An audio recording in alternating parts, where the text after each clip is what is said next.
കോഴിക്കോട് മരുതങ്കര പഞ്ചായത്തിലെ ഒരു സർക്കാർ സ്കൂൾ അധ്യാപകന്റെ 5 മക്കളിൽ ഒരാളായ സുരാഷ് കുമാർ ഇന്ന് ലോക ആരോഗ്യരംഗത്ത് അറിയപ്പെടുന്ന ഒരു ഹെൽത്ത് കെയർ കൺസൾട്ടന്റ് ആയതിനു പിന്നിൽ അദ്ദേഹത്തിന്റെ നിശ്ചയദാർഢ്യവും കഠിനാധ്വാനവുമാണ്. ഒരു കാര്യത്തിനിറങ്ങി തിരിച്ചാൽ അത് പൂർത്തിയാക്കണം എന്ന നിശ്ചയദാർഢ്യം അദ്ദേഹം എന്നും വെച്ചു പുലർത്തുന്നു.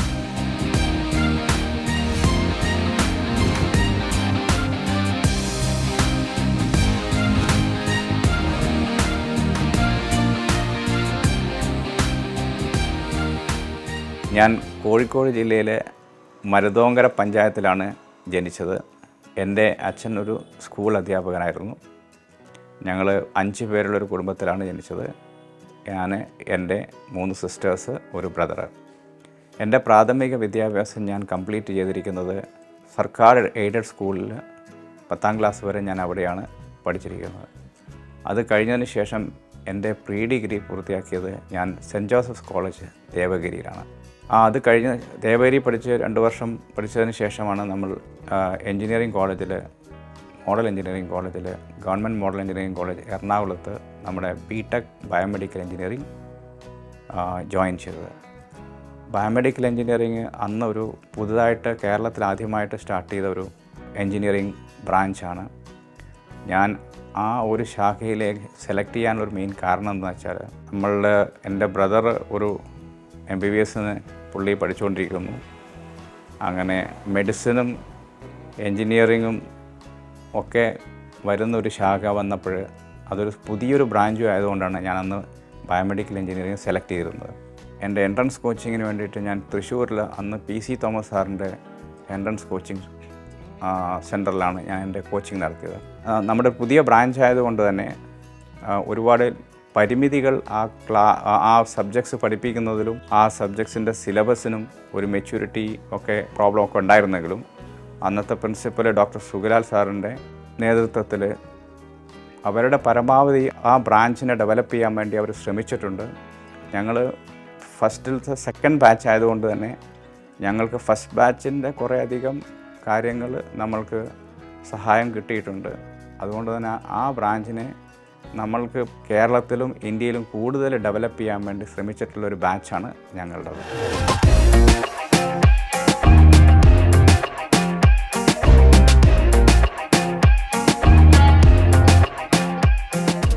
എൻ്റെ ഫസ്റ്റിലത്തെ ജോലി എന്ന് പറയുന്നത് PVS ഹോസ്പിറ്റൽ കോഴിക്കോടാണ് ഞാൻ ചെയ്തത്.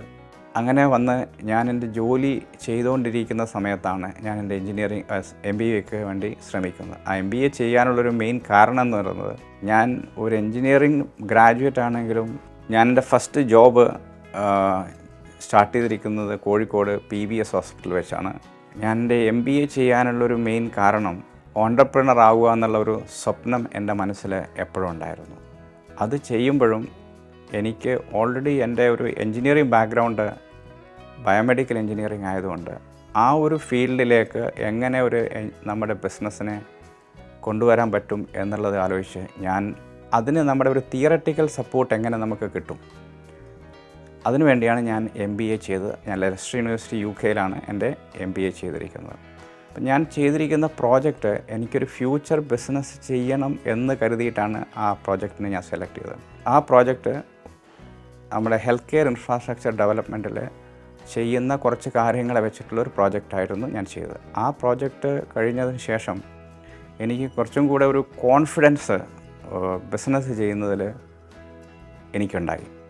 ബിസിനസ് ചെയ്യുന്നതിൻ്റെ ഒരു മെയിൻ പ്രോബ്ലം എനിക്കുണ്ടായിരുന്നത് എൻ്റെ ഒരു ഫൈനാൻഷ്യൽ സ്റ്റെബിലിറ്റി ആയിരുന്നു. ജോലി ചെയ്തിട്ട് കുറച്ച് ഫൈനാൻഷ്യൽ സെറ്റപ്പ് ബാക്ക്ഗ്രൗണ്ട് അല്ലെങ്കിൽ ഒരു ബാക്കപ്പ് എനിക്ക് ഉണ്ടാക്കണമെന്ന് ആഗ്രഹിച്ചു. അത് കണ്ടതിന് ശേഷമാണ് ഞാൻ ബിസിനസ്സിലേക്ക് വന്നത്. ഒരു ബയോ എഞ്ചിനീയറായിരുന്ന സുരാഷ് കുമാർ KC കഴിഞ്ഞ 30-ൽ പരം വർഷങ്ങളായി ഇന്ത്യ, UAE, ഖത്തർ തുടങ്ങിയ രാജ്യങ്ങളിലായി അനവധി ഹെൽത്ത് കെയർ പ്രോജക്റ്റുകൾ നടത്തി ഭരണാധികാരികളുടെ മുക്തകണ്ഠ പ്രശംസ ഏറ്റുവാങ്ങിയ ഒരു ഓൺട്രപ്രണർ കൂടിയാണ്.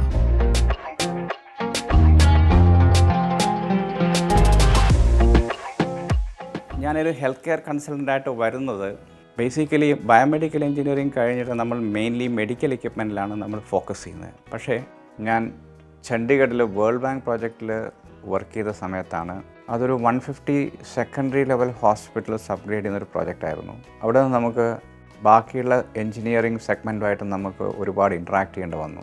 അപ്പോൾ ആ പ്രോജക്റ്റുകൾ ഇതൊരു ബ്രൗൺ ഫീൽഡ് പ്രോജക്ട്സ് എക്സിസ്റ്റിംഗ് ഹോസ്പിറ്റൽസിൻ്റെ അപ്ഗ്രഡേഷൻ ആയിരുന്നു. ആ ബ്രൗൺ ഫീൽഡ് പ്രോജക്ട്സ് വന്നപ്പോൾ നമുക്കതിലൊരു ബയോമെഡിക്കൽ എഞ്ചിനീയറിംഗ് കൺസൾട്ടൻ്റ് എന്ന നിലയ്ക്ക് ഒരാൾ ആ പ്രോജക്റ്റിൽ ശരിക്കും ഇല്ലാത്തതിൻ്റെ ഒരു അപാകത നമുക്ക് മനസ്സിലായി.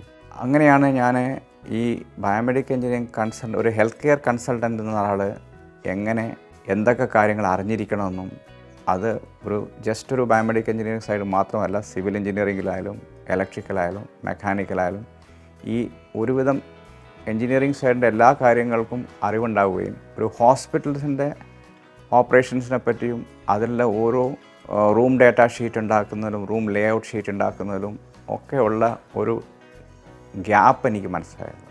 അതുകൊണ്ട് ഞാൻ വിചാരിച്ചതൊരു ബിസിനസ് ഓപ്പർച്യൂണിറ്റി ആണെന്നും അങ്ങനൊരു ഫീൽഡിലേക്ക് എനിക്ക് വരാൻ പറ്റുമെന്നും ഞാൻ ആലോചിച്ചു. അതിനുവേണ്ടി ഞാൻ കുറച്ച് പ്രിപ്പറേഷൻസ് നടത്തിയിട്ടുണ്ട്. ആ പ്രിപ്പറേഷൻസ് എന്ന് പറയുന്നത് ഞാൻ കൂടുതൽ ഇൻ്റർനാഷണൽ സ്റ്റാൻഡേർഡ്സ് ഡിസൈനിൽ ഇംപ്ലിമെൻറ്റേഷനിലും എന്തൊക്കെ സ്റ്റാൻഡേർഡ്സ് അപ്ലൈ ചെയ്യണം, അത് എങ്ങനെ ഒരു കെയർ ഗീവർക്കും പേഷ്യൻറ്റിനും അത് എത്ര ഫ്രണ്ട്ലി ആയിട്ടൊരു ഹെൽത്ത് കെയർ ഇൻഫ്രാസ്ട്രക്ചർ ഡെവലപ്പ് ചെയ്യാൻ പറ്റും എന്ന് ഞാൻ ആലോചിച്ചപ്പോൾ ഈ ഇൻ്റർനാഷണൽ സ്റ്റാൻഡേർഡ്സ് ഡിസൈൻ സ്റ്റേജിൽ തന്നെ അതിനെ ഇംപ്ലിമെൻറ്റ് ചെയ്താൽ നമുക്ക് നല്ലൊരു ഹെൽത്ത് കെയർ ഇൻഫ്രാസ്ട്രക്ചറിനെ ഡെവലപ്പ് ചെയ്യാൻ സാധിക്കുമെന്ന് മനസ്സിലായി. അതുകൊണ്ട് കൂടുതൽ കാര്യങ്ങൾ ഞാൻ അതിലേക്ക് ഫോക്കസ് ചെയ്യുകയാണ് ചെയ്തത്. പിന്നെ എനിക്ക് ഇന്ത്യയിലും UAE-ലും ഖത്തറിലും വർക്ക് ചെയ്യാനുള്ള ഒരവസരം എനിക്ക് ഈ പ്രോജക്ട്സുകളെല്ലാം ഞാൻ ചെയ്തിരിക്കുന്നത് ഗവൺമെൻറ് പ്രോജക്ട്സാണ്. അപ്പം ആ പ്രോജക്ട്സുകളിലൊക്കെ ഗവൺമെൻറ് പ്രോജക്ട്സ് ഇന്ത്യയിൽ നിന്ന് വ്യത്യസ്തമായി ഖത്തറിലും UAE-ലും ഗവൺമെൻറ് ഹോസ്പിറ്റൽസാണ് പ്രൈവറ്റ് ഹോസ്പിറ്റൽസിനേക്കാളും ബെറ്റർ ഡിസൈനും ബെറ്റർ ഫെസിലിറ്റീസും ഈ രാജ്യങ്ങളിൽ കൊടുക്കുന്നത്. ആ രാജ്യങ്ങളിലുണ്ടാകുന്ന ഹെൽത്ത് കെയറിൽ ഒരു വലിയ പ്രത്യേകത ഞാൻ കണ്ടതെന്ന് വെച്ചാൽ UK-ലും US-ലൊക്കെ ഉള്ള ബെസ്റ്റ് ഹോസ്പിറ്റൽസിൻ്റെ ഡിസൈൻസും അതിലുണ്ടാകുന്ന എന്ത് മാറ്റങ്ങൾ ആ ഖത്തറിലും UAE-ലൊക്കെ കൊണ്ടുവരാൻ അവർ ശ്രമിച്ചു എന്നുള്ളത് കൊണ്ട് തന്നെ നമുക്ക് ഏറ്റവും അഡ്വാൻസ്ഡ് ആയിട്ടുള്ള എല്ലാ കാര്യങ്ങളും നമുക്ക് പഠിച്ചെടുക്കാൻ സാധിച്ചു. അതിൽ തന്നെ UAE-യുടെ ഹെൽത്ത് അതോറിറ്റി ഓഫ് അബുദാബിയുടെ ഗൈഡ് ലൈൻസ് ഉണ്ട്, NHM-ൻ്റെ ഗൈഡ് ലൈൻസ് വേറെ ഉണ്ട്, ഓസ്ട്രേലിയൻ സ്റ്റാൻഡേർഡ്സ് ഉണ്ട്, ആഷ്ട്രേ സ്റ്റാൻഡേർഡ്സ്, HTM സ്റ്റാൻഡേർഡ്സ്, അങ്ങനെ ഡിഫറെൻ്റ് സ്റ്റാൻഡേർഡ്സ് നമ്മുടെ ഹോസ്പിറ്റൽ ഡിസൈൻസിലായാലും ഇലക്ട്രിക്കലായാലും മെക്കാനിക്കലായാലും ഇൻഫെക്ഷൻ കൺട്രോളാണ്, CSST design, operation data design, ICU design, ഇതിലൊക്കെ ഒരുപാട് ഇൻ്റർനാഷണൽ സ്റ്റാൻഡേർഡ്സ് ആപ്ലിക്കബിളാണ്. അതൊക്കെ നമുക്ക് എങ്ങനെ നമ്മുടെ രാജ്യത്തിലേക്കും ഈ സ്റ്റാൻഡേർഡ്സൊക്കെ അപ്ലൈ ചെയ്തുകൊണ്ട് ഹോസ്പിറ്റൽസിനെ ഡിസൈനിലേക്ക് കൊണ്ടുവരാൻ സാധിക്കുമെന്ന് എനിക്ക് കൂടുതൽ പഠിക്കാൻ സാധിച്ചത് എൻ്റെ UAE-ലെയും ഖത്തറിലെ എക്സ്പീരിയൻസ് ആണ്. ബിസിനസ് ഒരു പാഷനായി കാണുന്ന സുരാഷ് കുമാർ അന്താരാഷ്ട്ര നിലവാരത്തിലുള്ള ഗവൺമെന്റ് ഹോസ്പിറ്റലുകൾ സജ്ജീകരിക്കുന്നതിൽ അഗ്രഗണ്യനാണ്. ലാർജ് സ്കെയിൽ പ്രോജക്റ്റ് ആകട്ടെ, മിഷൻ ക്രിട്ടിക്കൽ പ്രോജക്റ്റ് ആകട്ടെ, തന്നെ ഏൽപ്പിക്കുന്ന ഉത്തരവാദിത്വം പറഞ്ഞ ബജറ്റിൽ പറഞ്ഞ സമയത്ത് പൂർത്തീകരിച്ചു കൊടുക്കുക എന്നുള്ളത് അദ്ദേഹം ഇപ്പോഴും തുടർന്നു വരുന്ന ശീലം തന്നെയാണ്. എൻ്റെ കരിയറിൻ്റെ സ്റ്റാർട്ടിങ്ങിൽ എനിക്ക് കിട്ടിയ ഏറ്റവും വലിയ അനുഭവം എന്ന് പറയുന്നത് ചണ്ഡീഗഡിൽ വെച്ചിട്ടുള്ള ഹെൽത്ത് കെയർ പ്രോജക്ട്സ്, നമ്മുടെ വേൾഡ് ബാങ്ക് അസിസ്റ്റഡ് പ്രോജക്റ്റിൻ്റെ ആ പ്രോജക്റ്റിൻ്റെ ഒരു ഭാഗമായി സാധിച്ചുകൊണ്ടാണ്. അത് ടോട്ടലി ഒരു ബ്രൗൺ ഫീൽഡ് പ്രോജക്റ്റായിരുന്നു. അന്നത്തെ കാലത്ത് 95-ൽ ഹെൽത്ത് കെയർ ഇൻഫ്രാസ്ട്രക്ചർ കാര്യമായിട്ടൊന്നും ഡെവലപ്പ് ചെയ്തിട്ടില്ല. ഒരുപാട് കാര്യങ്ങൾ അന്നത്തെ വളരെ പ്രിമിറ്റീവ് സ്റ്റേജിലുള്ള ഹെൽത്ത് കെയർ ഇൻഫ്രാസ്ട്രക്ചറിനെ വളരെ അഡ്വാൻസ്ഡ് എന്ന് പറയുന്നില്ല, പക്ഷേ താരതമ്യേന ഇന്ത്യയിലുള്ള മറ്റ് ഗവൺമെൻറ് ഹോസ്പിറ്റൽസിൽ നിന്ന് വ്യത്യസ്തമായിട്ട് കുറേ കാര്യങ്ങൾ ചെയ്യാനുള്ള അവസരം എനിക്കവിടെ കിട്ടിയിട്ടുണ്ട്. അതിൽ നിന്ന് കുറേയധികം പഠിക്കാനും സാധിച്ചിട്ടുണ്ട്. പിന്നെ ഒരു പബ്ലിക് ഹെൽത്ത് ഡെലിവറി സിസ്റ്റത്തിൽ എന്തൊക്കെ ചലഞ്ചസ് ആണ് നമ്മുടെ സ്റ്റേറ്റ് ഗവൺമെൻറ്റ്സും ഗവൺമെൻറ് ഓഫ് ഇന്ത്യയും ഫേസ് ചെയ്യുന്നതെന്ന് നമുക്ക് നേരിട്ട് മനസ്സിലാക്കാൻ സാധിച്ചതും എനിക്ക് ഈ വേൾഡ് ബാങ്ക് പ്രോജക്റ്റിൽ ചണ്ഡീഗഡിൽ ഞാൻ അസോസിയേറ്റ് ചെയ്തിരിക്കുന്ന സമയത്താണ്. അതെനിക്ക് എൻ്റെ ജീവിതത്തിൽ ഞാൻ ഇന്ന് സ്വന്തമായിട്ട് ഒരു health care infrastructure development company start ചെയ്യാനുള്ളൊരു ബേസിക് റീസൺ എന്ന് പറയുന്നത്, ഞാൻ എൻ്റെ ഫീൽഡിൽ 2 വശം ഞാൻ കണ്ടു. ഒന്ന്, ഇന്ത്യയിലുള്ള ഒരു സിസ്റ്റത്തിൽ, ഗവൺമെൻറ് സിസ്റ്റത്തിലുള്ള ആ 95 കാലഘട്ടത്തിലുണ്ടായിരുന്ന അവസ്ഥ എന്താണെന്നുള്ളത്. ഞാൻ വിദേശത്ത് എൻ്റെ ജോലി ചെയ്യുന്ന സമയത്ത് അവിടെ എത്ര അഡ്വാൻസ്ഡ് ഇൻഫ്രാസ്ട്രക്ചർ ഉണ്ടെന്നുള്ളത്, ആ ഗ്യാപ്പിന് ഞാൻ തിരിച്ച് ഇന്ത്യയിൽ വന്നിട്ട് ഇപ്പം 7 ഇയേഴ്സ് കഴിഞ്ഞു. ഈ 7 ഇയേഴ്സിൽ എൻ്റെ ലെവലിൽ എനിക്ക് എത്ര അഡ്രസ്സ് ചെയ്യാൻ സാധിക്കുന്നു അതൊക്കെ ഞാൻ ചെയ്യുന്ന പ്രോജക്റ്റുകളിൽ ഞാൻ ഇംപ്ലിമെൻറ്റ് ചെയ്യാൻ ശ്രമിക്കുന്നുണ്ട്. ഞാൻ ഇവിടെ ഇപ്പം ഗവൺമെൻറ് പ്രോജക്ട്സ് മാത്രമാണ് ഫോക്കസ് ചെയ്യുന്നത്. അതിനൊരു മെയിൻ കാരണം ഗവൺമെൻറ് ഹോസ്പിറ്റൽസിൽ ഒരുപാട് ഇമ്പ്രൂവ്മെൻറ്റ്സിൻ്റെ സാധ്യത ഉണ്ട്. പ്രൈവറ്റിൽ അവർക്ക് ഫണ്ടുള്ളതുകൊണ്ടും അവർക്ക് അതിനുള്ള എക്സ്പെർട്ടൈസ് ഉള്ളതുകൊണ്ടും അവർക്കത് ചെയ്യാൻ സാധിക്കുന്നുണ്ട് ബെറ്ററായിട്ട്. ഗവൺമെൻറ് ഹോസ്പിറ്റൽസിൽ ഒരുപാട് ഇമ്പ്രൂവ്മെൻറ്റ്സ് നടത്താനുള്ള ഒരു അവസ്ഥ എനിക്ക് കിട്ടാനുള്ളൊരു മെയിൻ കാരണം ഞാൻ Kerala electrical and allied engineering കമ്പനിയുടെ ഹെൽത്ത് കൺസൾട്ടൻ്റായിട്ട് വർക്ക് ചെയ്യുന്ന സമയത്ത് ഒരു ദിവസം എന്നെ അന്നത്തെ ഹെൽത്ത് മിനിസ്റ്ററായിട്ട് കെ ശൈലജ ടീച്ചറെ ഒരു ദിവസം കെല്ലിൻ്റെ MD ഷാജി സാറ് ഒരു ദിവസം പരിചയപ്പെടുത്തി. അങ്ങനെ ടീച്ചറിൻ്റെ അടുത്ത് ഞാൻ വിദേശത്ത് ജോലി ചെയ്തതിൻ്റെയും വിദേശത്ത് പഠിച്ചതിൻ്റെയും എല്ലാ ഡീറ്റെയിൽസും പറഞ്ഞു കഴിഞ്ഞപ്പോൾ ശൈലജ ടീച്ചർ എൻ്റെ അടുത്ത് സർക്കാർ പ്രോജക്ട്സുകളിൽ അസോസിയേറ്റ് ചെയ്യാവുമെന്ന് ചോദിച്ചു. അതിൻ്റെ ഭാഗമായിട്ട് ഞാൻ കുറേയധികം പ്രോജക്ട്സുകൾ, master plan developments, Perinthalmanna district ഹോസ്പിറ്റലിൻ്റെ മാസ്റ്റർ പ്ലാന്, ചെങ്ങന്നൂർ ഡിസ്ട്രിക്ട് ഹോസ്പിറ്റലിൻ്റെ മാസ്റ്റർ പ്ലാന്, പേരാവൂർ താലൂക്ക് ഹോസ്പിറ്റൽസിൻ്റെത്, Kuttiady taluk hospital, Farook hospital, Koyilandy taluk hospital, അങ്ങനെ കുറേയധികം പ്രോജക്ട്സുകളിൽ ഞാൻ ഭാഗമായിട്ടുണ്ട്. ഞാനിപ്പം കോഴിക്കോട് മെഡിക്കൽ കോളേജിൽ, പാലക്കാട് മെഡിക്കൽ കോളേജിൽ, നിലമ്പൂർ ഡിസ്ട്രിക്ട് ഹോസ്പിറ്റൽ, ഇവിടെയൊക്കെ വളരെ അഡ്വാൻസ്ഡ് ആയിട്ടുള്ള മോഡുലർ ഓപ്പറേഷൻ തിയേറ്റർ, അതൊരു ഇൻ്റർനാഷണൽ സ്റ്റാൻഡേർഡുള്ള രീതിയിലേക്ക് ഇപ്പം നമ്മൾ ചെയ്തിട്ടുണ്ട്. ഇതൊക്കെ നമുക്ക് ചെയ്യാൻ സാധിച്ചത് ഈ ഗവൺമെൻറ്റിൻ്റെ പ്രോജക്ട്സുകളിൽ നമ്മൾ അസോസിയേറ്റ് ചെയ്യാൻ സാധിച്ചതുകൊണ്ടാണ്. ഇതിൽ എനിക്ക് വളരെ ഒരു സാറ്റിസ്ഫാക്ഷൻ ഉള്ളത്, നമ്മൾ എന്ത് പഠിച്ചെടുത്തോ, എന്ത് നമ്മൾ പുറം രാജ്യങ്ങളിൽ പോയി ജോലി ചെയ്തോ, എന്ത് അവിടെ നിന്ന് നമ്മൾ അത് നമുക്കിപ്പം ഗവൺമെൻറ്റിൻ്റെ ഹോസ്പിറ്റൽസിൽ പല പ്രോജക്ട്സിൻ്റെ ഭാഗമായി നിന്നുകൊണ്ട് ഇംപ്ലിമെൻറ്റ് ചെയ്യാൻ സാധിക്കുന്നു എന്നുള്ളത് എന്നെ സംബന്ധിച്ചിടത്തോളം വളരെ ഒരു സാറ്റിസ്ഫാക്ഷൻ നൽകുക, എൻ്റെ കരിയറിലായാലും എൻ്റെ അക്കാഡമിക്കൽ പെർഫോമൻസിന് വളരെയധികം സാറ്റിസ്ഫാക്ഷൻ നൽകുന്ന ഒരു കാര്യമാണ്.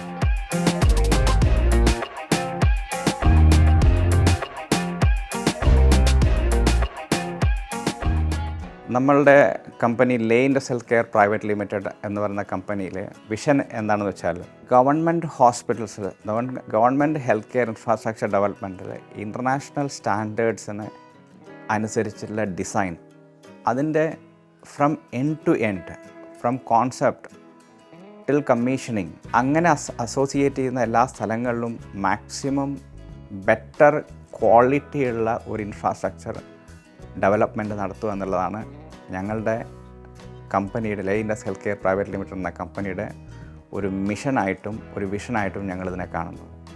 ഇതിലൂടെ കുറച്ച് ആൾക്കാർക്ക് തൊഴിൽ കൊടുക്കാൻ പറ്റും എന്നുള്ളൊരു വിശ്വാസം കൂടി.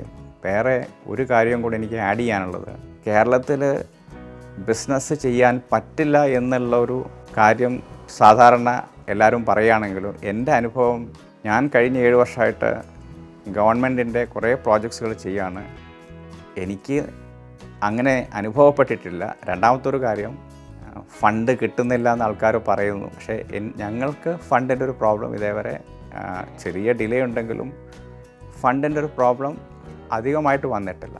അപ്പോൾ എനിക്ക് തോന്നിയിട്ടുള്ള കേരളത്തിലെ ഹെൽത്ത് കെയർ ഇൻഫ്രാസ്ട്രക്ചർ ഡെവലപ്മെൻറ്റിന് വേണ്ടി ഗവൺമെൻറ് ആവശ്യത്തിൽ ഉള്ള ഇമ്പോർട്ടൻസ് കൊടുക്കുന്നുണ്ടെന്നും അതിൻ്റെ ഒരു ഭാഗമായിട്ട് ഞങ്ങളെപ്പോലെ ഇന്ത്യക്ക് പുറത്ത് ജോലി ചെയ്ത് തിരിച്ചു വന്ന ആൾക്കാർക്ക് ഒരുപാട് കാര്യങ്ങൾ ചെയ്യാനുണ്ടെന്നും അത് നമ്മുടെ ലേറ്റസ്റ്റ് ഹെൽത്ത് കെയറിൽ കൂടെ ഞങ്ങൾക്ക് ചെയ്യാൻ പറ്റുന്നതിൻ്റെ ബെസ്റ്റ് ഔട്ട്കം നമ്മൾ ചെയ്യുക എന്നുള്ളതാണ് ഞങ്ങളുടെ മിഷൻ. എൻ്റെ വൈഫും മക്കളും എല്ലാവരും എൻ്റെ ബിസിനസ്സിൻ്റെ ഒരു ഭാഗമാണ്. വൈഫ് ഓൾറെഡി കമ്പനിയുടെ ഒരു ഡയറക്ടറാണ്. അയാളൊരു കമ്പ്യൂട്ടർ എഞ്ചിനീയറും കൂടിയാണ്. മൂത്തയാൾ കമ്പ്യൂട്ടർ സയൻസിന് പഠിച്ചുകൊണ്ടിരിക്കുകയാണ്. രണ്ടാമത്തെ ആൾ +2 ഇപ്പം JEE മെയിൻസിന് പ്രിപ്പയർ ചെയ്യുകയാണ്. അയാളും എഞ്ചിനീയറിംഗ് ബാക്ക്ഗ്രൗണ്ടിലാണ് വരുന്നത്. അപ്പം നമ്മളിതിനൊരു കുടുംബപരമായിട്ടുള്ളൊരു ബിസിനസ്സിനായിട്ട് തന്നെയാണ് മുന്നോട്ട് ഇപ്പോൾ പോകുന്നത്. ഇവിടെ എല്ലാം സഹകരണം ഉള്ളതുകൊണ്ടാണ് നമുക്ക് ഈ കാര്യങ്ങളൊക്കെ ഭംഗിയായി ചെയ്യാൻ പറ്റുന്നത്. ഞാൻ വീട്ടിലെ കാര്യങ്ങൾ വളരെ കുറച്ച് മാത്രമേ ശ്രദ്ധിക്കാൻ എനിക്ക് പറ്റാറുള്ളൂ. അത് മുഴുവൻ കൈകാര്യം ചെയ്യുന്നത് വൈഫാണ്.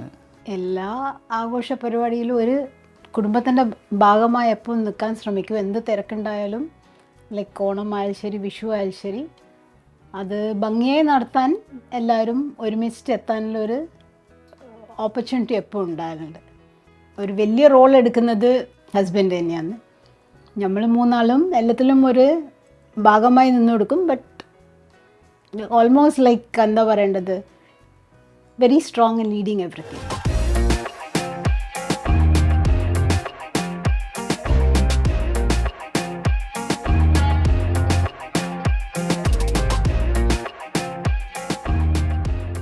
ശ്രീകണ്ഠേശ്വര ക്ഷേത്രത്തിൻ്റെ പ്രസിഡൻ്റാണ് ഞാൻ.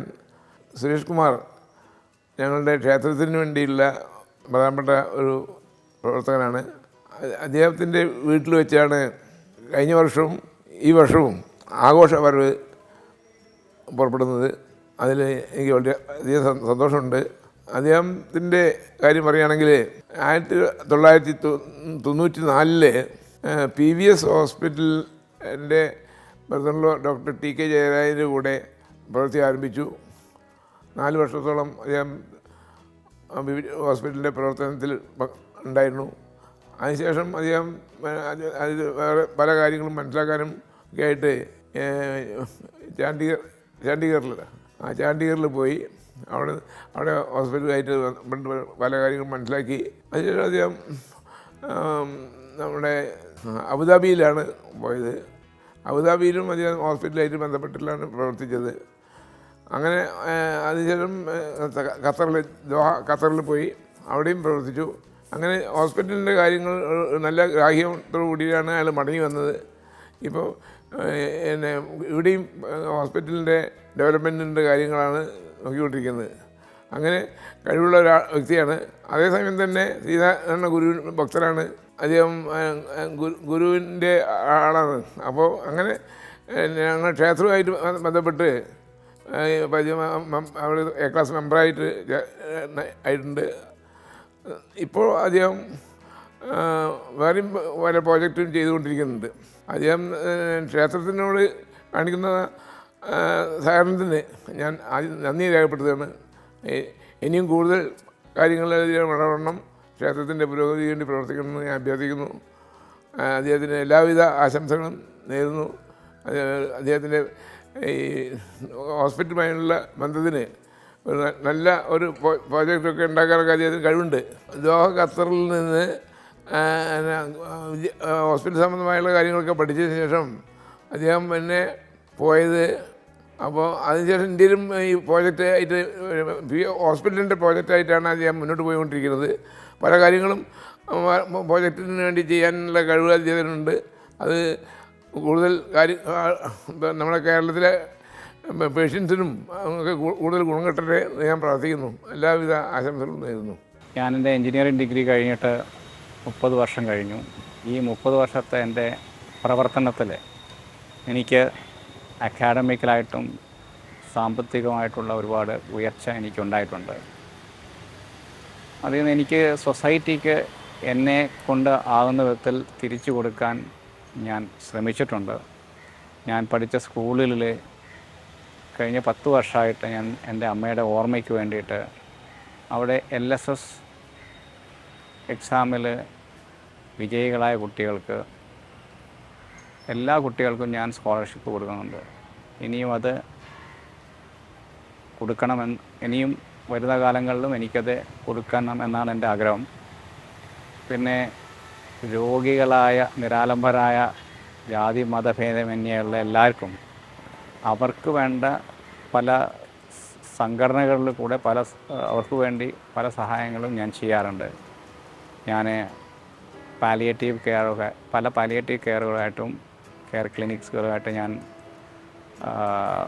ജോയിൻ ചെയ്തിട്ട് എനിക്ക് ചെയ്യാവുന്ന ഒരുപാട് നല്ല കാര്യങ്ങൾ ഞാൻ ചെയ്യാൻ ശ്രമിക്കുന്നുണ്ട്. ഇനിയും വരുന്ന കാലങ്ങളിലും എന്നെക്കൊണ്ട് ചെയ്യാൻ പറ്റുന്ന അത്രയും കാര്യങ്ങൾ വീണ്ടും ഇനിയും എനിക്ക് ചെയ്യണമെന്ന് ആഗ്രഹമുണ്ട്.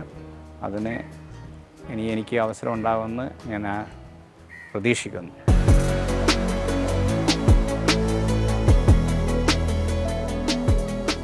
സുരേഷിനെ എനിക്ക് കുറച്ച് കാലങ്ങളായിട്ട് നല്ല പരിചയവും ബന്ധമുള്ള ഒരു സ്നേഹിതനാണ്.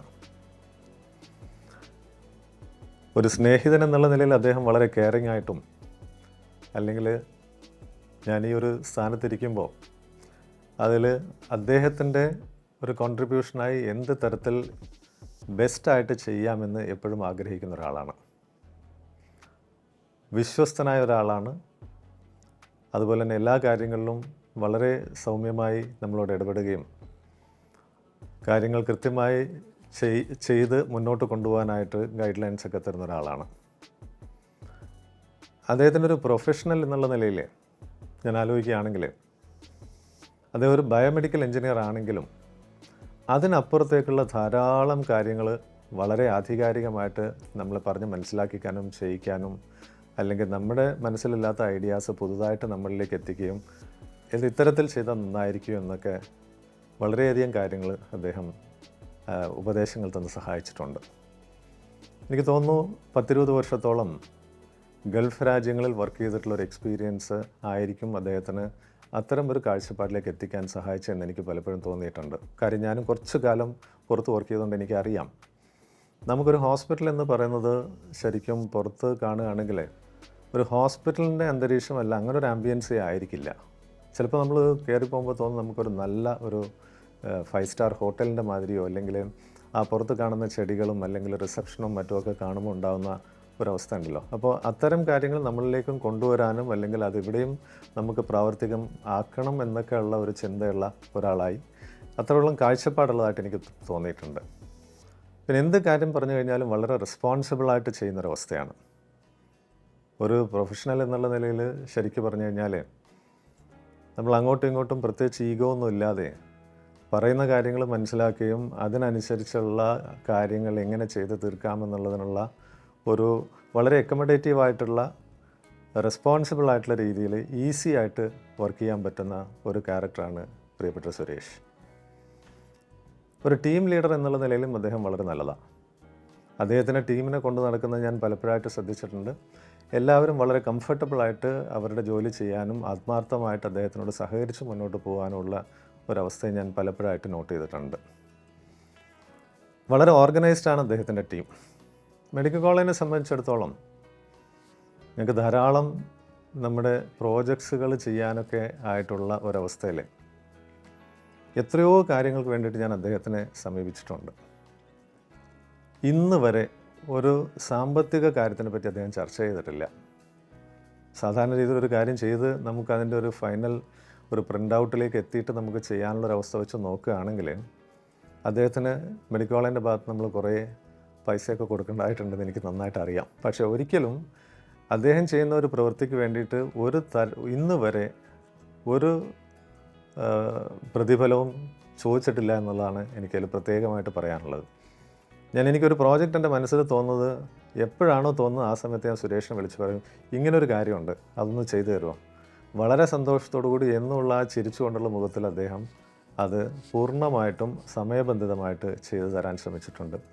നമുക്കറിയാം ഇഷ്ടംപോലെ ഹോസ്പിറ്റലുകളിൽ അദ്ദേഹം പ്രോജക്റ്റുകൾ ചെയ്തിട്ടുണ്ട്. പ്രത്യേകിച്ചും പാലക്കാട് മെഡിക്കൽ കോളേജ്, നിലമ്പൂർ ഹോസ്പിറ്റലുണ്ട്, അതുപോലെ ഗവൺമെൻറ് ഹോസ്പിറ്റൽ എറണാകുളത്ത് ചെയ്തിട്ടുണ്ട്.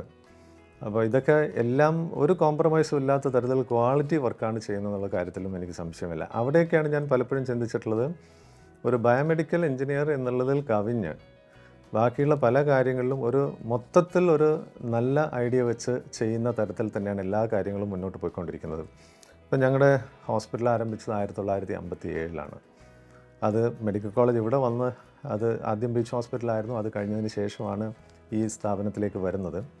അപ്പം അന്ന് മുതൽ ഇന്ന് വരെ ആ പഴയ തിയേറ്ററിൽ തന്നെയാണ് നമ്മൾ എല്ലാം ചെയ്യുന്നത്. ബിൽഡിങ്ങൊക്കെ പഴയത് തന്നെയാണ്. അപ്പോൾ അത് ഒരു കാലത്തിനനുസരിച്ചുള്ള മാറ്റം വരുത്തണം എന്നും നമുക്ക് മൊത്തത്തിൽ തിയേറ്ററിനെയൊക്കെ റിനോവേറ്റ് ചെയ്യണം എന്ന് പറഞ്ഞപ്പോൾ ഒരു മടിയും ഇല്ലാതെ ആ മുഴുവൻ തിയേറ്ററുകളും, ഏകദേശം 19 തിയേറ്ററുകൾ, ആ തിയേറ്റർ സമുച്ചയത്തെ പൂർണ്ണമായിട്ട് മാറ്റിമറിച്ചുകൊണ്ട് ന്യൂ ജനറേഷനായിട്ടുള്ള മോഡുലാർ ഓപ്പറേഷൻ തിയേറ്ററുകളും അതിൻ്റെ ബാക്കിയുള്ള എല്ലാ കാര്യങ്ങളും ചെയ്യാനായിട്ട് എത്രയോ ദിവസങ്ങൾ നമ്മൾ ഒന്നിച്ചിരിക്കുകയും അതിന് വേണ്ടിയിട്ടുള്ള ചർച്ചകൾ നടത്തുകയും അതിന് ആവശ്യമായിട്ടുള്ള ഒരു ഡ്രോയിങ്ങും അതിൻ്റെ ബാക്കി എല്ലാ കാര്യങ്ങളും അദ്ദേഹം തന്ന് സഹായിച്ചു. അവിടെ ഞാൻ പറഞ്ഞു, ഈ ചെയ്ത പ്രവൃത്തിക്കൊന്നും 5 പൈസ അദ്ദേഹത്തിന് പ്രതിഫലം കൊടുത്തിട്ടില്ല. അതുപോലെ തന്നെ ഓരോ പ്രാവശ്യവും വരുന്ന സമയത്ത് ഒരു ഡേ കെയർ സർജിക്കൽ സെൻറ്റർ തുടങ്ങണം എന്നുള്ളൊരു ആലോചന ഉണ്ടായിരുന്നു. അതിൻ്റെയും ഡീറ്റെയിൽ പ്രോജക്റ്റ് റിപ്പോർട്ട് അദ്ദേഹം തന്നിട്ടുണ്ട്. അതുകൂടാതെ തന്നെ നമുക്ക് ഇവിടെ ഞാൻ നേരത്തെ പറഞ്ഞു ഹോസ്പിറ്റൽ തുടങ്ങിയ കാലത്തുള്ള ലോണ്ടറി അല്ലെങ്കിൽ സെൻട്രൽ സ്റ്റെറിലൈസേഷൻ റൂം ഇതൊക്കെ മാറ്റിമറിക്കാനായിട്ട് അദ്ദേഹം പല ദിവസങ്ങളിലായിട്ട് ഇവിടെ വരികയും അതിൻ്റെ ഇപ്പോഴത്തെ പ്രവർത്തനമൊക്കെ കൃത്യമായിട്ട് വിലയിരുത്തുകയും അതിനുശേഷം അതിനാവശ്യമായിട്ടുള്ള മാറ്റങ്ങൾ വരുത്തിയിട്ടുള്ള ഒരു ന്യൂ ജനറേഷൻ സംവിധാനം എങ്ങനെ ചെയ്തു തരാമെന്നുള്ളതിനുള്ള ഉപദേശം തരികയും അതിനു വേണ്ടിയിട്ടുള്ള ഡീറ്റെയിൽ പ്രോജക്റ്റ് റിപ്പോർട്ട് തയ്യാറാക്കുകയും ചെയ്തിട്ടുണ്ട്. നമുക്കിപ്പം നോക്കിയാൽ അറിയാം വളരെ കുറച്ച് പ്രോജക്ട്സ് അദ്ദേഹത്തിന് ഇവിടെ ചെയ്യാൻ സാധിച്ചിട്ടുള്ളൂ. പക്ഷേ ഭാവിയിൽ ചെയ്യാൻ സാധിക്കുമെന്നാണ് എൻ്റെ ഒരു വിശ്വാസം. ഹോസ്പിറ്റൽ ഡെവലപ്മെൻറ്റിൻ്റെ സൊസൈറ്റിയുടെ ഒരു നല്ല ഫാർമസി, ഒരു ഇൻ്റർനാഷണൽ സ്റ്റാൻഡേർഡിലുള്ളൊരു ഫാർമസി നമ്മൾ ഇദ്ദേഹത്തിൻ്റെ നേതൃത്വത്തിൽ ഇവിടെ ചെയ്തു തന്നിട്ടുണ്ട്. രോഗി സൗഹൃദമായതും അതുപോലെ തന്നെ കണ്ടു കഴിഞ്ഞാൽ തന്നെ നമുക്ക് ഗംഭീരമായിട്ടുള്ള അല്ലെങ്കിൽ കാണാൻ വൃത്തിയുള്ള ആരും ഒരൊറ്റ നോട്ടത്തിൽ അത് നല്ലൊരു സ്ഥാപനമാണല്ലോ എന്ന് തോന്നുന്ന തരത്തിലുള്ള ഒരു ഫാർമസി അദ്ദേഹം ചെയ്തു തന്നിട്ടുണ്ട്. ഇനിയും പല പ്രോജക്ട്സുകളും നമ്മുടെ മനസ്സിലുണ്ട്. മൊത്തത്തിൽ പറയുകയാണെങ്കിൽ ഒരു നല്ല സുഹൃത്തും ഒരു നല്ലൊരു പ്രൊഫഷണലും ഒരു നല്ല ടീം ലീഡറും ഒരു നല്ല മനുഷ്യനുമായിട്ടുള്ള സുരേഷിന് എല്ലാ ആശംസകളും നൽകുന്നു. അദ്ദേഹത്തിൻ്റെ ഓവർസീസ് എക്സ്പീരിയൻസ് നമുക്കും കൂടി ഉപയോഗിക്കാൻ സാധിച്ചുള്ള സന്തോഷം അറിയിക്കുകയും ചെയ്യുന്നു. അടുക്കത്തെ സ്കൂളിലാണ് UP സ്കൂളിൽ പഠിച്ചത്. അതിനുശേഷം ഹൈസ്കൂളിലേക്കാണ് ഇവിടെ വരുന്നത്. കണ്ണമാഷുമായിട്ട് ഞങ്ങൾക്ക് അടുത്ത ബന്ധമുണ്ടായിരുന്നു. കണ്ണമാഷയുടെ സ്ഥലങ്ങളൊക്കെ ഇവിടെ ഉണ്ടാകുന്ന നോക്കാൻ വേണ്ടി വരുമ്പം പുള്ളി കണ്ണമാഷ എന്ന അടുക്കത്തെ സ്കൂളിലെ ഹെഡ് മാസ്റ്ററായിട്ട് UP സ്കൂളിലെ ഹെഡ് മാസ്റ്ററായിട്ട് വർക്ക് ചെയ്യുന്നൊരു കാലഘട്ടം ഞങ്ങൾ അധ്യാപകരെന്നുള്ള നിലയ്ക്ക് ഞങ്ങൾ തമ്മിൽ അടുത്ത ബന്ധമാണ് അന്നുണ്ടായിരുന്നത്. പിന്നെ സുരേഷ് ഇവിടെ പഠിക്കാൻ വന്ന് 8-9 ക്ലാസ്സിൽ ഞാൻ അന്ന് 10ാം ക്ലാസ്സിലാണ് എനിക്ക് കൂടുതൽ സബ്ജക്റ്റുകൾ പഠിപ്പിക്കാനുള്ളത്. 8-9 ക്ലാസ്സിൽ ഞാൻ സുരേഷിനെ പഠിപ്പിച്ചതായിട്ടൊരു ഓർമ്മ എൻ്റെ മനസ്സിലില്ല. 10ാം ക്ലാസ്സിൽ എൻ്റെ ക്ലാസ്സിലായിരുന്നു ആ കുട്ടി പഠിച്ചിരുന്നത്. വളരെ സമർത്ഥനായ ഒരു കുട്ടി. ഇംഗ്ലീഷാണ് ഞാൻ എടുത്തിരുന്ന സബ്ജക്റ്റ്. അപ്പോൾ ഇംഗ്ലീഷിൻ്റെ കാര്യത്തിൽ എന്തെങ്കിലും ഒരു സംശയം ഉണ്ടെങ്കിൽ അന്നേരം അവർ ഒരുമിച്ചിരുന്ന് അവർ ചർച്ച ചെയ്യും. അത് കഴിഞ്ഞ് അവർക്ക് എന്തെങ്കിലും സംശയം വന്നാൽ അത് എൻ്റെ അടുക്കൽ വരും. അങ്ങനെ നല്ലപോലെ പഠിക്കുന്ന വളരെ സമർത്ഥനായ കുട്ടി, ശാന്തനായ കുട്ടി, വളരെ മിടുക്കനായ കുട്ടി. മറ്റ് കലാപരമായ രംഗങ്ങളിലൊന്നുമല്ല, പഠനത്തിൽ മാത്രം ശ്രദ്ധ കേന്ദ്രീകരിച്ചുകൊണ്ട് പഠിച്ച ഒരു കുട്ടിയാണ്. സുരേഷിൻ്റെ അച്ഛനെ പറ്റി അറിയാം. അച്ഛൻ്റെ അനുജൻ എൻ്റെ സ്റ്റുഡൻറ്റാണ്, മാഷായിരുന്നു, ഒരു കൃഷ്ണൻ മാസ്റ്റർ എൻ്റെ സ്റ്റുഡൻ്റാണ്. പിന്നെ ഇവിടുന്ന് പോയതിന് ശേഷം അവരുമായിട്ടൊന്നും വലിയ ബന്ധങ്ങളില്ലെങ്കിലും കണ്ണമാഷുമായിട്ടും സുരേഷുമായിട്ടും നല്ല ബന്ധമായിരുന്നു. അതിനുശേഷം സുരേഷ് കോളേജിൽ പഠിക്കാൻ പോയി. പഠനകാലത്തുള്ള സുരേഷിൻ്റെ ഓരോ നീക്കങ്ങളും ഞങ്ങൾ അറിയുന്നുണ്ടായിരുന്നു. കണ്ണമാഷെ കാണുമ്പോൾ ഞങ്ങൾ അന്വേഷിക്കും സുരേഷിൻ്റെ കാര്യം. ഞാൻ പ്രത്യേകം അന്വേഷിക്കും. എന്നോട് വലിയ താല്പര്യമായിരുന്നു, എനിക്കും വലിയ താല്പര്യമായിരുന്നു സുരേഷിന്. പിന്നെ എഞ്ചിനീയറിങ് പാസ്സായി കഴിഞ്ഞ് ഗൾഫിന് പോയി. ഗൾഫിന് പോയതിന് ശേഷം ഉള്ള യാതൊരു കോണ്ടാക്റ്റും ഇല്ലായിരുന്നു. 2002 ഞാൻ ദുബായിക്ക് പോയി. എൻ്റെ മോള് ദുബായിലുണ്ടായിരുന്നു. ഞാൻ ദുബായിൽ ചെന്നപ്പോൾ സുരേഷ് ദുബായിലുണ്ടെന്ന് എനിക്കറിയാം. സുരേഷിൻ്റെ ഫോൺ നമ്പറുമായിട്ടാണ് ഞാൻ പോയത് ഇവിടുന്ന്. എനിക്ക് ആ കുട്ടിയെ കാണാനുള്ള എൻ്റെ മനസ്സിൻ്റെ ആഗ്രഹം, വളരെ ആഗ്രഹമായിരുന്നു. അത്രയ്ക്ക് ഇഷ്ടമായിരുന്നു എനിക്ക് സുരേഷിന്.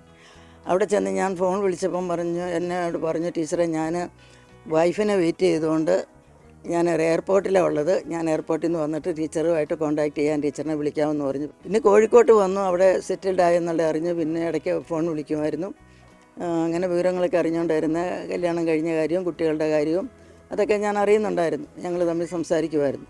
പിന്നെ വീട് വെച്ച് കഴിഞ്ഞപ്പം ആ വീടിൻ്റെ പാലുകാച്ചൽ കർമ്മത്തിന് ടീച്ചർ തീർച്ചയായിട്ടും വരണമെന്നും പറഞ്ഞ് എന്നെ വിളിച്ചു. വളരെ സ്നേഹത്തോടെ വിളിച്ചു.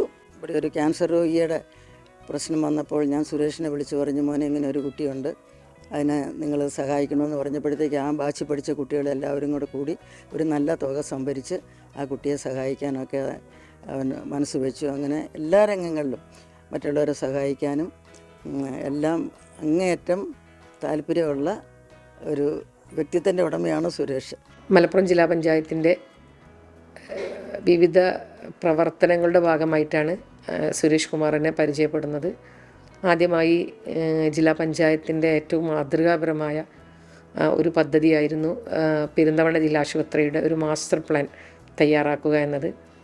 അതുമായി ബന്ധപ്പെട്ട് ഒരുപാട് ചർച്ചകളൊക്കെ നടത്തിയപ്പോഴാണ് ഇങ്ങനെ സുരേഷ് കുമാറിനെ നിലമ്പൂർ ജില്ലാശുപത്രിയിലെ LS ഞങ്ങൾക്ക് പരിചയപ്പെടുത്തി തരുന്നത്. പിന്നീട് സുരേഷ് കുമാർ വന്ന് നമ്മുടെ ആശുപത്രിയിലെ സൂപ്രണ്ട്, HMC അംഗങ്ങൾ എല്ലാവരോടും ഈ ആശുപത്രിയുമായി ബന്ധപ്പെട്ട ഒരു മാസ്റ്റർ പ്ലാൻ തയ്യാറാക്കുന്നതിൻ്റെ ചർച്ച നടത്തി. അതിന് തുടർന്ന് അങ്ങോട്ടാണ് നമ്മൾ വലിയ രീതിയിൽ പരിചയപ്പെടുന്നത്.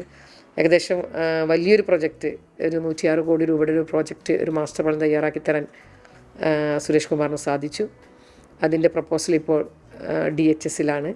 അതോടൊപ്പം ഈ ജില്ലാ ആശുപത്രികളുടെ ഫയർ ആൻഡ് സേഫ്റ്റി ഉൾപ്പെടെയുള്ള പ്രവർത്തനങ്ങൾ നമ്മളെ സംബന്ധിച്ചിടത്തോളം ഇലക്ട്രോ മെക്കാനിക്കൽ പ്രവർത്തനമായതുകൊണ്ട് തന്നെ അത്തരത്തിലുള്ള പ്രവർത്തനങ്ങളൊക്കെ വളരെ കൃത്യമായി പ്രോജക്റ്റ് വിഭാവനം ചെയ്തു കൊടുത്തപ്പോൾ അത് സമയബന്ധിതമായി പൂർത്തീകരിക്കാൻ അവർക്ക് സാധിച്ചിട്ടുണ്ട്.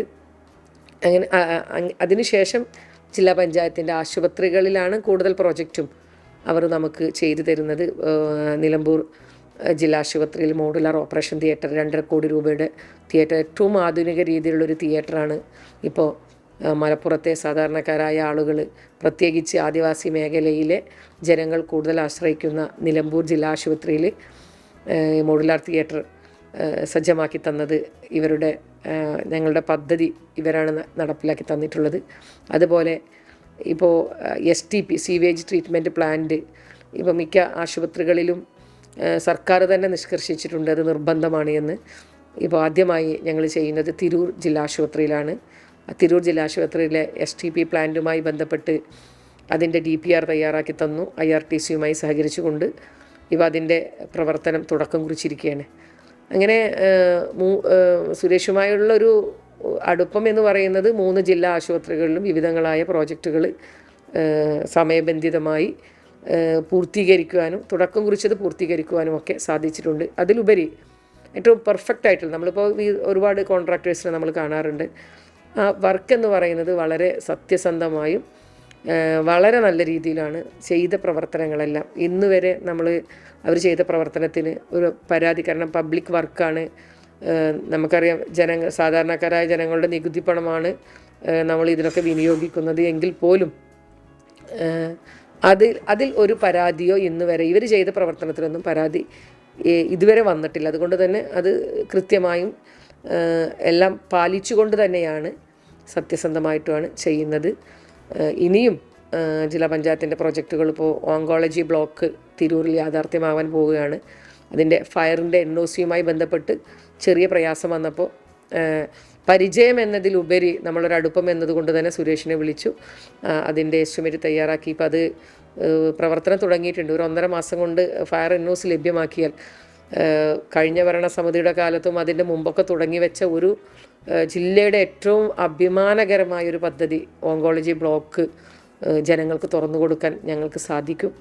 അപ്പോൾ ജില്ലാ പഞ്ചായത്തിൻ്റെ കൂടെ എനിക്ക് ഇത്തരത്തിലുള്ള ഭൂരിഭാഗം പ്രോജക്റ്റിലും അസോസിയേറ്റ് ചെയ്യാൻ സുരേഷ് കുമാറിന് സാധിച്ചിട്ടുണ്ട് എന്ന സന്തോഷം കൂടി ഈ സമയത്ത് പങ്കുവെക്കുകയാണ്. മരുതോങ്കര പഞ്ചായത്തിലെ അടുക്കത്ത് പ്രദേശത്ത് താമസിച്ചിരുന്ന വ്യക്തിയായിരുന്നു ശ്രീ സുരേഷ് കുമാർ KC. അദ്ദേഹത്തിൻ്റെ പ്രാഥമിക വിദ്യാഭ്യാസങ്ങളൊക്കെ നമ്മുടെ പ്രദേശത്തെ സാധാരണ വിദ്യാലയത്തിലാണ്.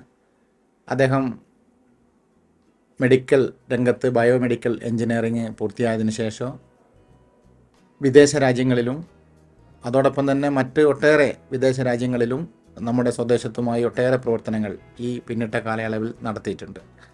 ഒരുപാട് ജീവിത അനുഭവങ്ങൾ അദ്ദേഹത്തിനുണ്ടാകാം, വ്യത്യസ്തമായ രാജ്യങ്ങളിലൊക്കെ പോയതിൻ്റെ അടിസ്ഥാനത്തിൽ. അദ്ദേഹത്തിൻ്റെ ഫീൽഡ് അദ്ദേഹം ഏറ്റവും ഭംഗിയായി നിർവഹിച്ചു എന്നുള്ളതാണ് അദ്ദേഹത്തിൻ്റെ നാട്ടിലെ ഒരു ഗ്രാമപഞ്ചായത്ത് പ്രസിഡന്റ് എന്ന നിലയിൽ ഞാൻ അദ്ദേഹത്തെ നോക്കിക്കാണുമ്പോൾ എനിക്ക് മനസ്സിലായിട്ടുള്ളത്. പൊതുവിദ്യാലയത്തിൽ പഠിച്ചതിൻ്റെ നന്മ കൊണ്ടാകാം അദ്ദേഹം ജീവകാരുണ്യ പ്രവർത്തന രംഗത്ത്, സാമൂഹിക രംഗത്ത് ഈ നാട് ആവശ്യപ്പെടുന്ന എല്ലാ ഉത്തരവാദിത്തങ്ങളും നിർവഹിക്കാൻ അദ്ദേഹം ഞങ്ങളുടെ കൂടെ ഉണ്ടായിട്ടുണ്ട് എന്നുള്ളതാണ് ഈ അവസരത്തിൽ അദ്ദേഹത്തെക്കുറിച്ച് ഓർമ്മിക്കുമ്പോൾ എനിക്ക് നിങ്ങളോട് സൂചിപ്പിക്കാനുള്ളത്. മറ്റൊരു പ്രത്യേകത എന്ന് പറയുന്നത് കുറ്റ്യാടി ഗവൺമെൻറ് താലൂക്ക് ആശുപത്രിയിൽ അന്ന് ഞാൻ കുന്നുമ്മൽ ബ്ലോക്ക് പഞ്ചായത്തിൻ്റെ പ്രസിഡൻ്റായി പ്രവർത്തിക്കുമ്പോഴാണ് കുറ്റ്യാടി ഗവൺമെൻറ് താലൂക്ക് ആശുപത്രി പരിമിതികൾ കൊണ്ട് വീർപ്പുമുട്ടുന്ന അവസരത്തിൽ പുതിയ ഒരു ബിൽഡിങ്ങിൻ്റെ പ്രപ്പോസലുമായി ഞങ്ങൾ മുന്നോട്ട് പോയപ്പോൾ അതിനൊരു മാസ്റ്റർ പ്ലാൻ തയ്യാറാക്കണം എന്ന ആവശ്യവുമായി ഉള്ള ചർച്ച ബ്ലോക്ക് പഞ്ചായത്ത് നടക്കുമ്പോൾ അന്ന് കെല്ല് എന്ന് പറയുന്ന സ്ഥാപനത്തെ അത് ഏൽപ്പിക്കാം എന്നുള്ള തീരുമാനമായി മുന്നോട്ട് പോയപ്പോഴാണ് അത് ടെൻഡർ ഞങ്ങൾ ബ്ലോക്ക് പഞ്ചായത്ത് ഈ ടെൻഡർ വെക്കുകയും ആ ടെൻഡറിൻ്റെ അകത്ത് സുരേഷ് കുമാറിൻ്റെ നേതൃത്വത്തിൽ ടെൻഡർ പങ്കെടുക്കുകയും ഏറ്റവും മനോഹരമായി കുറ്റ്യാടി താലൂക്ക് ആശുപത്രി പുതിയതായി ലഭിച്ചിട്ടുള്ള സ്ഥലത്ത് 44 കോടി രൂപയുടെ മികച്ച ഒരു മാസ്റ്റർ പ്ലാൻ, ഒരു ബയോമെഡിക്കൽ എഞ്ചിനീയർ എന്ന നിലക്ക് ആശുപത്രി രംഗത്ത് വളരെ മാതൃകാപരമായി ഒട്ടേറെ സിറ്റിങ്ങുകൾ കുറ്റ്യാടി താലൂക്ക് ആശുപത്രിയിൽ ജനപ്രതിനിധികളും ഒപ്പം അവിടുത്തെ ഡോക്ടർമാരും മറ്റ് ജീവനക്കാരും എല്ലാം വിവിധ സിറ്റിങ്ങുകൾ നടത്തി അവരുടെ കൂടി അഭിപ്രായങ്ങൾ പരിഗണിച്ചുകൊണ്ടാണ് കുറ്റ്യാടിയിൽ 44 കോടി രൂപയുടെ ഒരു മാസ്റ്റർ പ്ലാൻ അദ്ദേഹം തയ്യാറാക്കിയിട്ടുള്ളത്. ആ മാസ്റ്റർ പ്ലാൻ സർക്കാരിന് സമർപ്പിച്ചപ്പോഴാണ് 28.5 കോടി രൂപ ഇപ്പോൾ സർക്കാർ പുതിയ ബ്ലോക്കിന് വേണ്ടി ഫണ്ട് അനുവദിച്ചിട്ടുള്ളത്.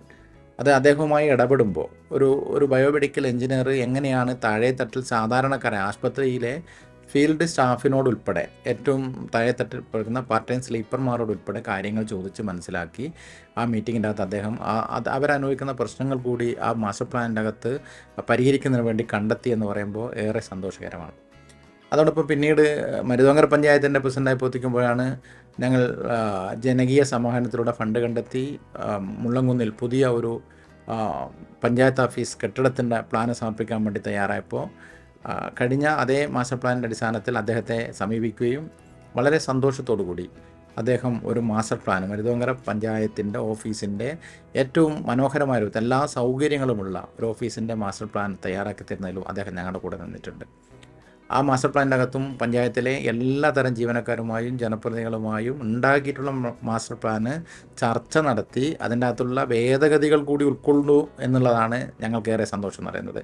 അത് ഉൾക്കൊണ്ട് ഏറ്റവും മനോഹരമായ ഒരു മാസ്റ്റർ പ്ലാൻ തയ്യാറാക്കി അവിടെ ഇപ്പോൾ ഊരാളുങ്കൽ സൊസൈറ്റി അതിൻ്റെ പ്രവൃത്തികൾ ഏറ്റെടുത്ത് നടത്തി വരികയാണ്. മറ്റൊന്ന്, ഞങ്ങളുടെ പഞ്ചായത്തിൽ തന്നെയുള്ള കോതോടുള്ള ഒരു വയോജന പാർക്ക്. ആ വയോജന പാർക്കിൻ്റെ എസ്റ്റിമേറ്റും അതിൻ്റെ പ്രവർത്തനങ്ങൾക്കും എല്ലാം നേതൃത്വം കൊടുത്തുകൊണ്ട് ആരുടെ മുമ്പിലും വയോജന പാർക്ക് ചൂണ്ടിക്കാണിച്ചു കൊടുക്കാൻ പറ്റുന്ന ഒരു കേന്ദ്രമാക്കി മാറ്റാൻ ഞങ്ങൾക്ക് സാധിച്ചത് അദ്ദേഹത്തിൻ്റെ ഇടപെടലുകളാണ്. അപ്പോൾ ഇതൊക്കെ കാണുമ്പോൾ ഏറെ സന്തോഷം എന്ന് പറയുന്നത് അദ്ദേഹത്തിന് പുതിയ പദവികളൊക്കെ ലഭിക്കുമ്പോൾ ഞങ്ങൾ നാട്ടുകാരെന്ന നിലക്ക് ഞങ്ങൾക്കും ഏറെ സന്തോഷകരമാണ്. ഒട്ടേറെ രാജ്യങ്ങളിലും അതോടൊപ്പം തന്നെ മറ്റ് പല സ്ഥലങ്ങളിലും ജോലി ചെയ്ത അനുഭവത്തിൻ്റെ അടിസ്ഥാനത്തിൽ അതെല്ലാം സാധാരണക്കാരുമായി ഷെയർ ചെയ്ത് മുന്നോട്ട് പോകുന്ന പ്രവർത്തനം അദ്ദേഹത്തിൻ്റെ ഭാഗത്തുണ്ടാകുന്നു. ജീവകാരുണ്യ പ്രവർത്തന രംഗത്ത് മാതൃകാപരമായി ഞങ്ങൾ ആവശ്യപ്പെടുന്ന ഈ നാട്ടിലെ പ്രയാസപ്പെടുന്ന ആളുകളുടെ ഒരു പ്രശ്നം അദ്ദേഹത്തിന് മുമ്പിൽ അവതരിപ്പിക്കുമ്പോൾ ഞങ്ങളുടെ കൂടെ നിൽക്കാൻ അദ്ദേഹം തയ്യാറായിട്ടുണ്ട് എന്നുള്ളത് 14 വർഷക്കാലത്തെ ഒരു ജനപ്രതിനിധിയായി പ്രവർത്തിക്കുമ്പോൾ എൻ്റെ അനുഭവത്തിൽ ഉണ്ടായിട്ടുണ്ട് എന്നുള്ളതാണ്. ഒരു മാതൃകാ പ്രവർത്തനമാണ്. അദ്ദേഹത്തിന് തുടർന്നും ഇപ്പോൾ 2024 വിട പറഞ്ഞ് 2025 കാലെടുത്ത് വെക്കുമ്പോൾ ഇന്നലകളിൽ ഉണ്ടായിട്ടുള്ള എല്ലാ നന്മകളെയും ചേർത്ത് പിടിച്ച് 2025 അദ്ദേഹത്തിന് കൂടുതൽ ഉയരങ്ങളിലേക്ക് മുന്നോട്ട് പോകാൻ കഴിയട്ടെ എന്ന് ഈ അവസരത്തിൽ ആത്മാർത്ഥമായി ആശംസകൾ കൂടി നേരുകയാണ്. 200-ൽ പരം ഹോസ്പിറ്റൽ പ്രോജക്റ്റുകൾ ഇന്ത്യയിലും വിദേശത്തുമായി ഇതിനകം പൂർത്തീകരിച്ചു കഴിഞ്ഞു. ഒരു തൊഴിൽ സമ്പാദിക്കുക എന്നുള്ളതിനപ്പുറം കൂടുതൽ പേർക്ക് തൊഴിൽ നൽകുന്ന സംരംഭകനാകണം എന്ന് പുതുതലമുറയോട് ഉദ്ഘോഷിക്കുകയാണ് ലേ ഇൻഡസ് ഹെൽത്ത് കെയർ പ്രൈവറ്റ് ലിമിറ്റഡിന്റെയും ഇൻഡസ് ഹെൽത്ത് കെയർ സൊല്യൂഷൻസിന്റെയും സ്പ്രിംഗ്ഫീൽഡ് ഡെവലപ്പേഴ്സിന്റെയും മാനേജിംഗ് ഡയറക്ടർ കൂടിയായ സുരാഷ് കുമാർ KC. ബേസിക്കലി ഞാൻ ഒരു നല്ല എൻജിനീയർ എന്ന നിലയ്ക്ക് അറിയപ്പെടാനാണ് ഏറ്റവും കൂടുതൽ ആഗ്രഹിക്കുന്നതും. ഒരു ബിസിനസ് ചെയ്യുക എന്നുള്ളത് എന്നെ സംബന്ധിച്ചിടത്തോളം പാഷനായിട്ടാണ് ഞാൻ ഇതിനെ എൻ്റെ ബിസിനസ് എന്ന് പറയുന്നത് ലേ ഇൻഡസ് ഹെൽത്ത് കെയർ പ്രൈവറ്റ് ലിമിറ്റഡിനെ കൊണ്ടുപോകുന്നത്. എനിക്ക് പുതുതലമുറയോട് പറയാനുള്ളത്, നിങ്ങൾക്ക് സാലറി വാങ്ങുക എന്നൊരു മോട്ടിവേഷനോടെ പഠിക്കാതെ 10 പേർക്ക് സാലറി കൊടുക്കാൻ കഴിയുന്നൊരവസ്ഥയിലേക്ക് നമ്മൾ വളരണം എന്നതിലേക്ക് നമ്മൾ ചിന്തിക്കുകയും, പിന്നെ ഇനിയുള്ള വേൾഡ് എന്ന് പറയുന്നത് ടെക്നോളജി ഡ്രിവണാണ്. അപ്പം നിങ്ങൾ എന്ത് ബിസിനസ്സിലേക്ക് വരികയാണെങ്കിലും നിങ്ങളൊരു ടെക്നോളജി ഇനിഷ്യേറ്റഡ് ബിസിനസ്സിലേക്ക് വരികയാണെങ്കിൽ നിങ്ങളുടെ ഗ്രോത്ത് എക്സ്പൊണൻഷ്യൽ ആകാനുള്ള സാധ്യത വളരെ ഒരു ലീനിയർ ഗ്രോത്തിന് പകരം ഒരു എക്സ്പൊണൻഷ്യൽ ഗ്രോത്ത് ആകാനുള്ള സാധ്യത വളരെ കൂടുതലാണ്. ബിസിനസ് ചെയ്യാൻ നിങ്ങൾക്ക് മൂലധനത്തിൻ്റെ ആവശ്യമുണ്ട്. മൂലധനത്തിൻ്റെ കുറവുണ്ടെങ്കിൽ തന്നെ നിങ്ങൾ കുറച്ച് കാലം ജോലി ചെയ്തിട്ട് ആ കുറച്ച് ഫൈനാൻഷ്യൽ ബാക്കപ്പ് ക്രിയേറ്റ് ചെയ്യുക, നിങ്ങളുടെ പാഷനായിട്ട് മുന്നോട്ട് പോവുകയും ചെയ്താൽ നിങ്ങൾക്ക് ഒരു ജോലി ചെയ്യുന്നതിലും കൂടുതൽ സംതൃപ്തിയും നിങ്ങളുടെ ലൈഫിൻ്റെ ക്വാളിറ്റിയും ഒരുപാട് ഇമ്പ്രൂവ് ചെയ്യാൻ പറ്റുമെന്നാണ് എൻ്റെ ജീവിതാനുഭവത്തിൽ ഞാൻ പറയുന്നത്, എനിക്ക് മനസ്സിലായിട്ടുള്ളത്. ഇത് പുതുതലമുറയ്ക്ക് ഇനി വരുന്ന ഫ്യൂച്ചറിൽ വരുന്ന എൻജിനീയേഴ്സിന് അത് എൻ്റെ എന്തെങ്കിലും ഞാൻ ഈ പറഞ്ഞ കാര്യങ്ങളിൽ നിന്ന് എന്തെങ്കിലും സഹായകമാണെങ്കിൽ എൻ്റെ ഇന്നത്തെ ദിവസം പോലും സാറ്റിസ്ഫൈഡ് ആയി എന്ന് പറയാൻ പറ്റും. പിന്നെ എൻ്റെ ഒരു കാര്യത്തിൽ പറയുകയാണെങ്കിൽ ഞാൻ ഒരു കാര്യം ഒരു ദിവസം ചെയ്യാൻ തീരുമാനിച്ചാൽ ആ കാര്യം കംപ്ലീറ്റ് ആയിട്ട് ചെയ്തിരിക്കും. അഥവാ എന്തെങ്കിലും ഒരു കാര്യം ഞാൻ ബാലൻസ് ആയിട്ട് വരികയാണെങ്കിൽ എനിക്ക് അന്ന് പെൻഡിങ് ആയിട്ടുണ്ടെങ്കിൽ അത് നെക്സ്റ്റ് ഡേ എൻ്റെ ടാസ്കിലേക്ക് ഞാൻ എഴുതി വെക്കും. അത് ചെയ്ത് കഴിഞ്ഞിട്ട് മാത്രമേ ഞാൻ ബാക്കിയുള്ള കാര്യങ്ങൾ ചെയ്യുന്നുള്ളൂ. പിന്നെ ഒരുപാട് ഇഷ്യൂസ് ഉണ്ടാകുമ്പോൾ നമുക്കൊരു പ്രയോറിറ്റി ബേസ് വെച്ചിട്ട് നമ്മൾ കാര്യങ്ങൾ മുന്നോട്ട് കൊണ്ടുപോയാൽ ബിസിനസ്സിലുള്ള ചലഞ്ചസ് നമുക്ക് ഫേസ് ചെയ്യാൻ പറ്റും. ഇത്രയാണ് എനിക്ക് ഒരു അപ്കമിങ് എൻജിനീയേഴ്സിൻ്റെ അടുത്തൊക്കെ ബിസിനസ് ചെയ്യാൻ ഒരുങ്ങുന്ന ആൾക്കാരുടെ അടുത്തൊക്കെ എനിക്ക് പറയാനുള്ളത്.